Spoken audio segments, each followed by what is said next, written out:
النهارده في حكاوي سقراط هنحكي لكم حكايه ذا جاد فاذر، مش بس كفيلم ولكن كرحله مصير من وراء الكواليس ومن قلب العيله الكيرليونيه.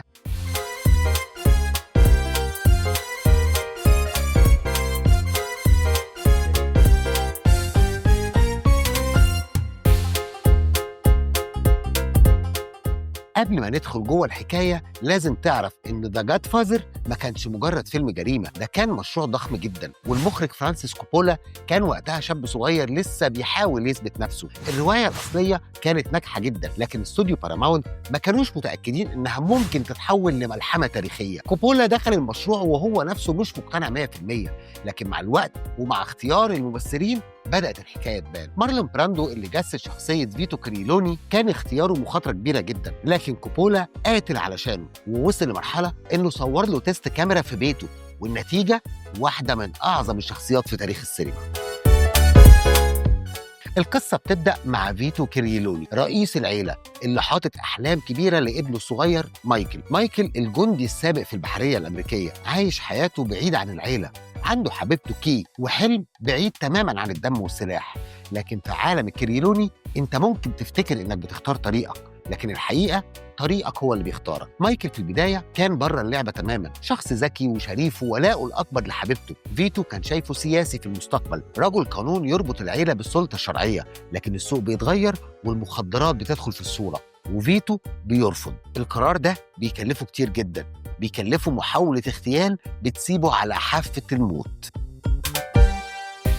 أول ما مايكل بيسمع إن أبوه اتصاب بيرجع فوراً، وهنا بيتحول من ابن بعيد لواحد في قلب المعركة.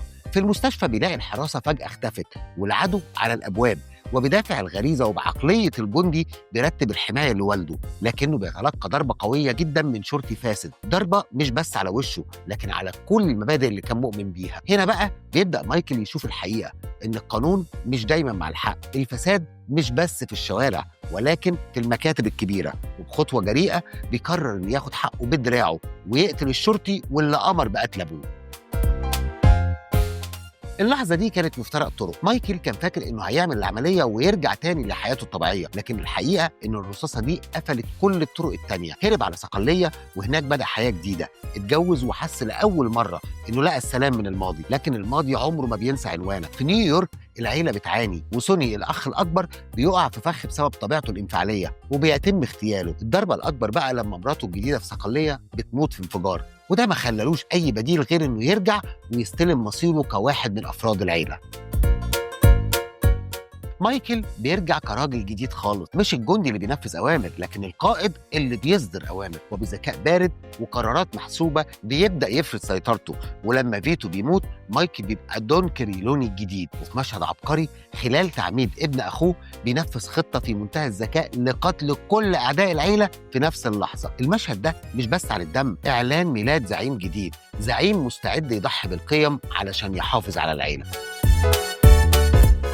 لكن كل زعامة وليها تمن، والتمن هنا كان روح مايكل نفسه. كي حبيبته بتسأله عن الاتهامات بقتل زوج أخته وهو بيبص في عينيها وبيكذب. آخر بقايا مايكل الإنسان بتتقفل ورا باب مكتبه، والمشهد الأخير بيوريك إن مايكل مش مجرد ابن فيتو لكنه نسخة جديدة وأحيانا أكثر قسوة. شخصية فيتو مستوحاة من مزيج ما بين زعماء مافيا حقيقيين زي فرانك كاستيلو واللي كان عنده نفوذ سياسي ضخم، وكارلو جامبينو اللي اشتهر بالهدوء وحل المشكلات بذكاء. جملة هعمل له عرض ما يقدرش يرفضه كان ليها أساس واقعي. ماريو بوزو مؤلف الرواية قال إنها جت من حكايات سمعها من تهديدات زعماء المافيا في الخمسينات. محاولة اغتيال فيتو في الفيلم مأخوذة من محاولة اغتيال حقيقية حصلت لزعيم مافيا اسمه جو ماسيرا. مارلون براندو في أول يوم تصوير دخل اللوكيشن ومعاه قطة لقاها في الشارع، حطها في حضنه أثناء مشهد الافتتاح، والقطة أصلاً ما كانتش مكتوبة في السيناريو لكنها خلت الشخصية تبان أكثر هدوءاً ودهاءً. الباتشينو اتصاب فعلاً في وشه أثناء تصوير مشهد المستشفى لما الشرطي ضربه، وكان لازم يكمل بقية التصوير بوشه وهو وارد، وده أضاف واقعية شديدة جداً للمشهد. باراماونت ما كانتش عايزة الباتشينو أصلاً في الدور، كانوا شايفينه قصير وضعيف الحضور، لكن كوبولا قاتل علشانه، وقال الباتشينو هو مايكل يا اما مش هعمل الفيلم. الشركه كانت عايزه تصور الفيلم في السبعينات بدل الاربعينات عشان تقلل التكلفه، لكن كوبولو اصر على الحفاظ على الحقبه الزمنيه الحقيقيه لانها من روح القصه. الفيلم لحد النهارده بيعتبر واحد من اعظم الاعمال السينمائيه في التاريخ، ودايما داخل في قائمه افضل 3 افلام. في الآخر السؤال بقى اللي الفيلم نفسه بيطرحه ويسيبك أنت تجاوب عليه، هل مايكل اختار الطريق ده ولا الحياة هي اللي قدمت له عرض وهو ما قدرش يرفضه؟ وفي النهاية العراب مش بس فيلم عن المافيا، ده فيلم عن العيلة، عن القرارات اللي ممكن تغير حياتك، وعن القوة اللي ممكن تكسبها وتدفع ثمنها. وراء كل مشهد كان فيه كواليس وفيه أسرار وفيه لمسة إبداع خلت الفيلم يعيش للأبد.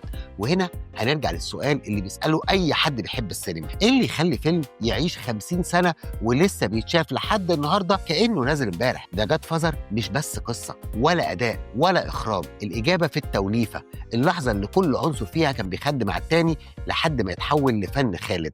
أنا سقراط، ودي كانت حكايتنا النهاردة عن فيلم مش مجرد فيلم، ده مدرسة في السينما. لو عجبتك الحلقة دوس لايك واشترك في القناة وفعل الجرس علشان توصلك باقي الحكاوي. ولسه عندنا أفلام كتير في قائمة أعظم 100 فيلم، كل واحد فيهم أنا أحمد التاني. سلام يا أبطال.